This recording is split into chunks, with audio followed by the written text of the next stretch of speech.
I think it's time. I think we have to open the discourse. Let's get talking.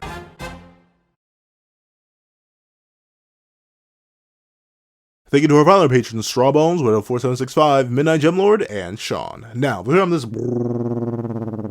breakdown and discussion on whether or not Arthur Pendragon, King of Camelot, is actually Nani? Himothy Herner? In terms of villainy, please don't forget to leave your own thoughts on whether or not Arthur is the best villain in the comment section down below. Leave a like and subscribe if you haven't already. Also, hit that little notification bell so you miss out on any videos that come to the channel. Also, I do have a Patreon down below. It's more as low as $1 a month, with exclusive videos, early content, and more. You also now become a member of the channel for as low as $3 a month to get the same perks and more. Now, let's hop into the discussion. What's up, guys? Ugly Pencil here, and I'm not gonna lie, right? So I was doing as I do. I was rereading Seven Deadly Sins, but it wasn't for scaling. It wasn't for anything. I was just like, you know what? I want to sit down. I want to reread the manga. And I was going through it, and I was thinking, and I was like going over some major villains, right? Like I was looking at characters like Hendrickson, Fraudrin, Big Papa Fraud. Obviously, characters like the Demon King, heck, even the Supreme Beat. I didn't rewatch Cursed by Light, but I was thinking about it. Just major villains came to the forefront, not minor ones. Like hypothetically, Gloxinia and Droll were technically major antagonists for a short period. I don't know, I don't really count them as major antagonists, especially since they flip so quickly. Zeldris is technically a major antagonist, but I don't really include him.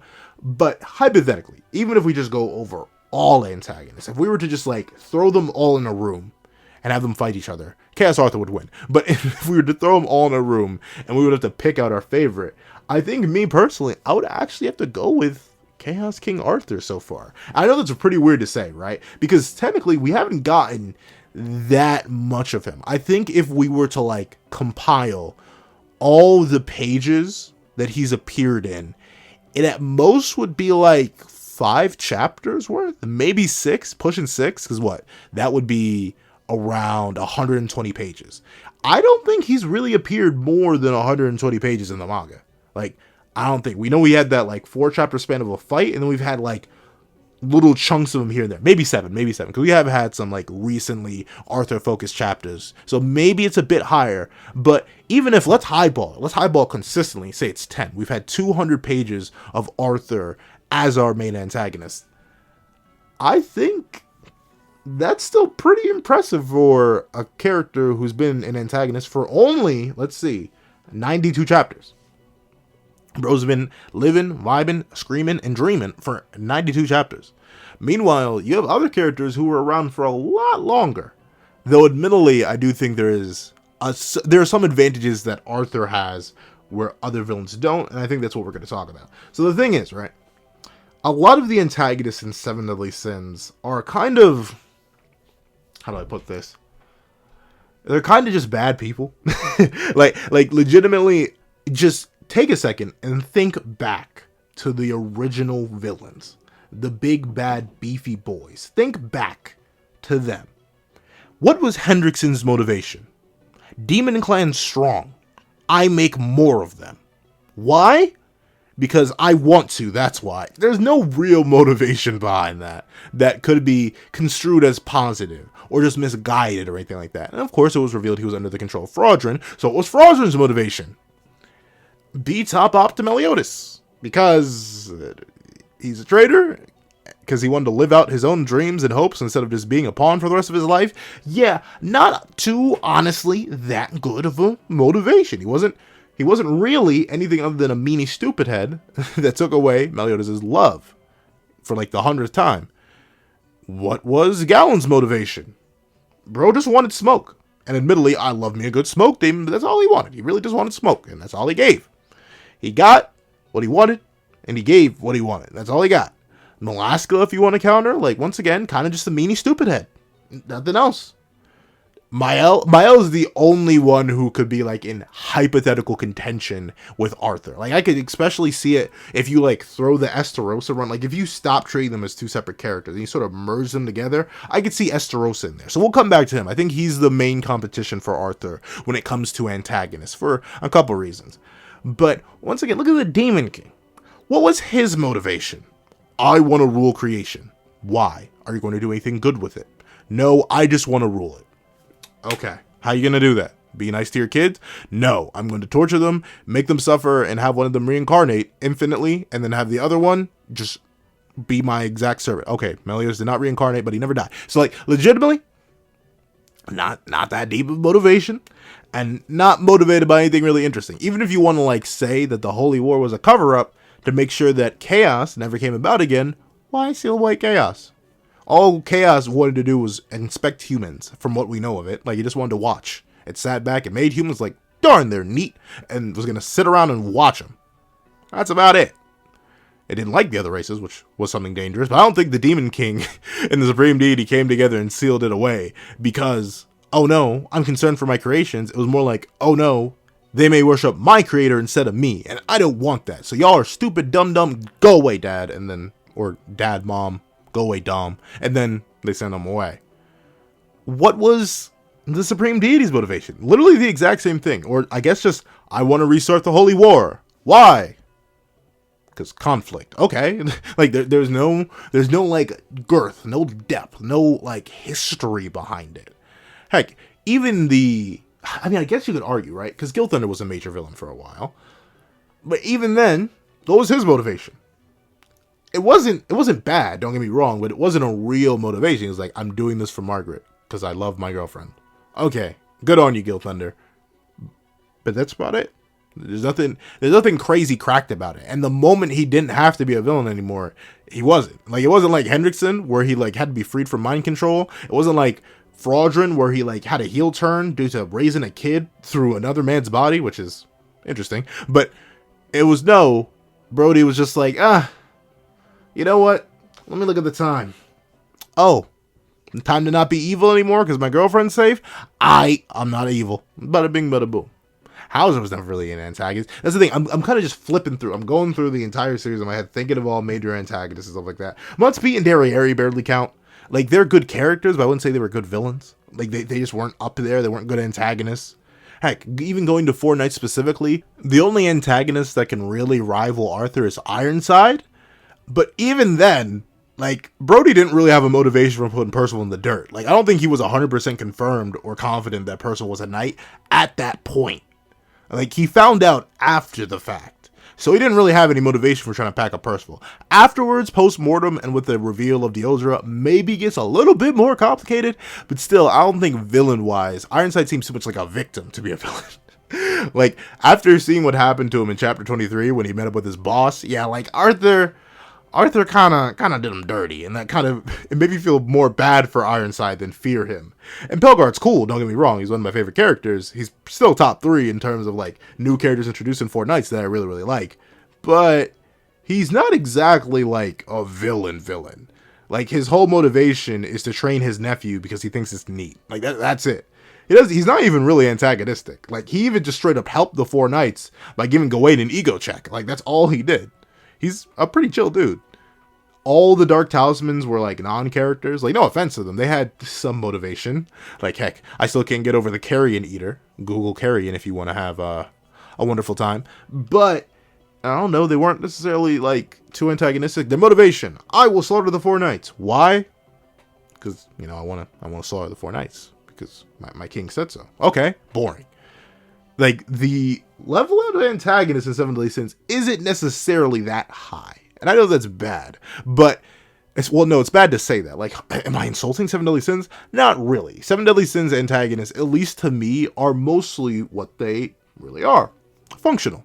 They serve the narrative purpose of opposing our protagonists. That's about it.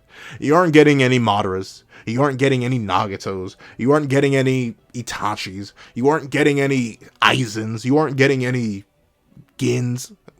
Gin doesn't really count.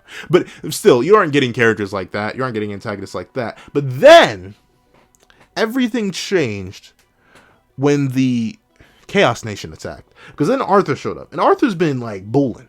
He's been going crazy throughout the entire series so far. In more ways than one, right? Because the thing is, right? A big issue I have with characters like the Demon King, characters like the Supreme Deity, characters like Fraudrin, even technically through Hendrickson, is that despite the fact that they had sub-antagonists speaking for them, the 10 I said the 10 antagonists. The 10 commandments were technically the voices, literally the eyes and ears for the Demon King and the antagonist. When you got back to the Demon King, there wasn't any justification for their motivations. Like, hypothetically, it's okay to have unmotivated or, like, simple subordinates, because they're subordinates. They're not what you're building to. But when you're building to something, and that something is a nothing, it's kind of rough. It makes you really, at least me personally, it makes me detached, because I'm like, wow, so there's really nothing interesting going on here. They're just meaty stupid heads. And sure, personalities can definitely carry. I still love Galen. If I were to make a top 10's villain ranking, he'd probably be in the top 5 for his intro alone. But even still, I can't necessarily rank him too high as an overall antagonist because of his lack of motivation. And the same thing happens to the Demon King, but it's even worse with the Demon King because at least you could write off Galen being a pawn. The Demon King is a king, and he pretty much brought nothing to the table that wasn't big, dumb, stupid, generic. And that's where Arthur steps in and does something really, really interesting. Due to the fact that he had the entire previous series, like, I think he showed up before the 100 chapter mark, to make an impact, build a character, and get a connection to the audience, we actually got to see his motivation for becoming a villain. And obviously, I do think there's external stuff involved, but still, put the same amount of people in Arthur's situation, and then proceed to give them the same amount of power over the world that Arthur now has? And you know what they say about power? It corrupts. And you know what they say about absolute power? It absolutely corrupts. So Arthur, going from a victim, like the victim of victims, his whole kingdom was destroyed as a byproduct of higher level deities fighting on it, and his people were suffering, he was used as a tool by one of his own people. Like, legitimately, he was in a very rough spot, and thusly, while I don't think what Arthur's doing is right, I can see where he's coming from. Put yourself in Arthur's shoes. Really think about the situation that Arthur went through. Every single bit of suffering he underwent because he just wasn't strong enough. Because the other races could just walk all over him because they didn't necessarily have to care. Why would they care about what a human says? Do you really think that if an ant spontaneously starts speaking to you, that you would legitimately care about what it had to say? Like, it's like, hey, dude, I see you started cleaning your house a whole lot more, and, like, me and my entire family were living off your breadcrumbs, so we'd greatly appreciate it if you could, like, be messy again, so we could, like, survive and all that. Like, you would look and be like, you're lucky I'm not crushing you right now, because I'm kind of too stunned that you learned the ability to speak English, so I'll let you live, but no, I need to keep my house clean. Like, legitimately, you just wouldn't care. And Arthur, for the longest time, was put in a position where he couldn't do anything about those who didn't care. And it wasn't malicious, don't get me wrong. It's not like the 7 deadly sins intentionally went out of their way to destroy Camelot. Heck, the Demon King himself probably didn't intentionally mean to destroy Camelot. It was just collateral damage. But now that Arthur has the power, he has the ability to get back for all the collateral damage that was done, it gives him a real solid motivation. It shows us a character who went through a lot that's now able to put that suffering that he went through on the people who put him through it, even if the people who put him through it accidentally did it, and thusly they really shouldn't be held morally culpable for it. But Arthur doesn't see it that way. He just sees weapons, walking massive weapons that can hurt the people he cares about, which is humanity. And sure, once again, I do believe chaos is, like, tickling Arthur's toes just off screen and making him really not like the other races. But still, give me no idea about chaos in their interests and just tell me Arthur just magically became this strong, and I could see why he wants to make a world of humans, by humans, for humans. I could see why Arthur does not like the other races being around. I could see why Arthur's doing what he's doing, and that's good. You always want, well, at least for me. Once again, I always got to say at least for me, because I can't speak in definitives. I'm not a published author. I did not study writing in school or anything like that. I took like 2 English lit classes. That's all I got. But with that being the case, I think it's always better to have the ability to have your readers, or whatever kind of content you're consuming, your watchers, the people who consume your content, being able to genuinely understand all of the characters, and especially your major antagonists, because your major antagonists are going to be there and be a major figurehead of the story for a while. Whether it be 10 chapters, 20 chapters, or 200, your major antagonist is going to be lingering. And thusly, if your readers feel extremely detached from them because their motivation is just so out of left field or beyond understanding, but not like so out of left field and beyond understanding, like the Anti-Monitor from DC or something like that, then you're gonna be stuck out of luck in terms of relating to your villains and understanding them, which is a big problem that a lot of Seven Deadly Sins villains have.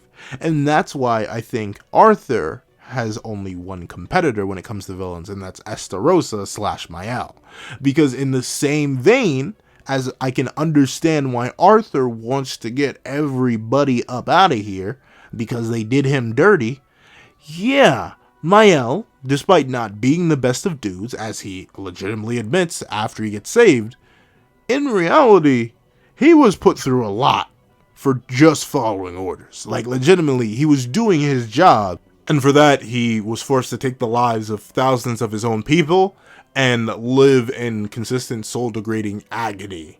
So when he comes back to consciousness, and, the other fake guy he was for 3,000 years finally falls away, I'd say his anger was just a tiny bit justified. Like, legitimately, I did not like what Mael was doing because I liked King. I liked Gother. The Archangels were alright. Derriere became cool at that point because she was going through some suffering herself. Like, legitimately, I felt bad for the people Mael was fighting and bodybagging, but at the same time, I could understand why Mael was fighting and bodybagging him. Like, me personally, put me in that exact same situation and had me realize I lost 3,000 or more, we don't know how long it was, but or more years of my life being a monster and the exact opposite of what I ever wanted to be, and having my whole life stolen away from me and hurting and taking out my own friends. Yeah, top that off with my soul being degraded by a power that is in the exact opposite to me because my original power left me because of something that was fully beyond my own control. Yeah, his rage was pretty darn justified. The only reason I think I have Arthur over Mael and Estarossa, despite Mael and Estarossa in combined being literally, like, if I put my biases aside, like a top 3 character in Seven Deadly Sins, if not top 2. Like, if you really want to get into it, you could maybe even argue top 1. Like, I'm definitely, like, I can respect why Mael fans are so passionate, because, bro, his writing is chef's kiss. But regardless of that, Arthur's better because he has those descendants. He has those subordinates. He has a further spanning reach than Mael / Estarossa ever did. Because the thing about Mael and Estarossa is that they were kind of contained to their own little personal story, and thus they were never given, like, full reign to really cause problems. Like, yeah, they were fighting King, soon to be Diane, and then Elizabeth and all that with the Archangels and Derriere, but it still wasn't, like, to the massive scale. It was literally just Mael backpacking his own villain story.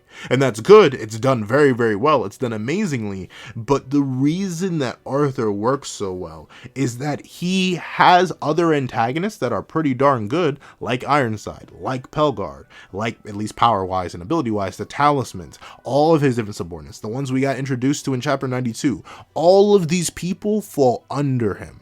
And all these people in their mentalities show the kind of villain that Arthur is, show the kind of leader that he is, show that he is a person who engenders loyalty. He creates passionate people. He has people that are willing to sacrifice their lives for him on the spot because he's just that cool of a guy. And at the same time, he's still so much of a terrible individual that these people in their mission are slaughtering innocents. They're hurting countless people who've literally done nothing wrong, and some of which may have not even been born at the time of the destruction of Camelot. He's still hurting a whole bunch of people, and he's still doing the bad things. He's still an antagonist, and due to him having that, being an antagonist with an understandable motivation, he wins. And top that off with the fact that he has a whole subcast of villains that work for him also makes him pretty darn goated.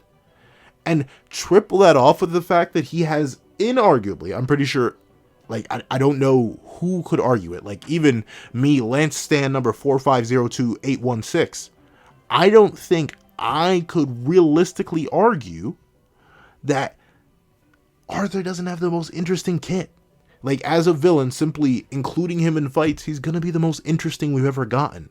Because he can literally do anything.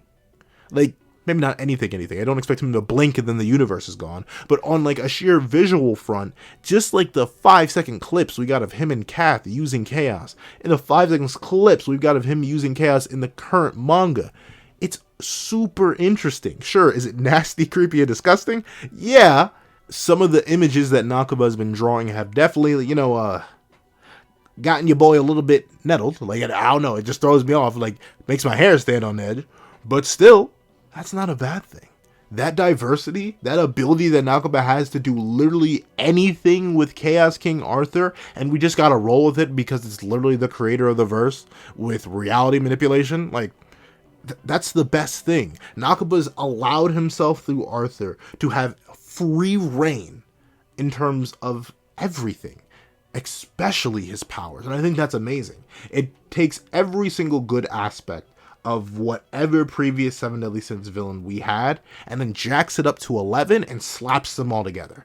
The charisma of Galland and the commandments slapped into Arthur. The subordinates of the Demon King and the Supreme Deity slapped into Arthur. The relatable motivation of Mael/Estarossa slapped into Arthur. The cool myriad set of abilities that can be used in different ways and different functions and forms at all times from every single villain ever slapped into Arthur. Like, legitimately, Arthur just has everything that could make him a good villain, and he's been showing it so far that he is a great villain, so I think he's the best that Nakaba's ever given us. And notably, we haven't even gotten to his conclusion yet, and to be fair, maybe his conclusion could ruin it, but at least right now, 92 chapters deep, I'm looking at the story that Nakaba's laying out. I'm picking up what he's putting down, and I'm loving it. I think he's fantastic. I think he's the best. But what do you guys think? Do you guys think other villains come close or beat or surpass drastically Arthur in his villainy and how quality of a villain he is, or not? Do you guys agree with me, or somewhere in between? Please let me know in the comment section down below. Thank you guys so much for watching. Plan to like, share, comment, and subscribe. And make sure that little notification bell so you miss out on any videos that come to the channel. Also, I do have a Patreon down below. It's worth as low as $1 a month. Links to some videos, early content, and more. You also now become a member of the channel for as low as $3 a month to get the same perks and more. Now, thank you so much for watching once again, and I hope you guys have a wonderful day. This is Dago the Pencil, writing off.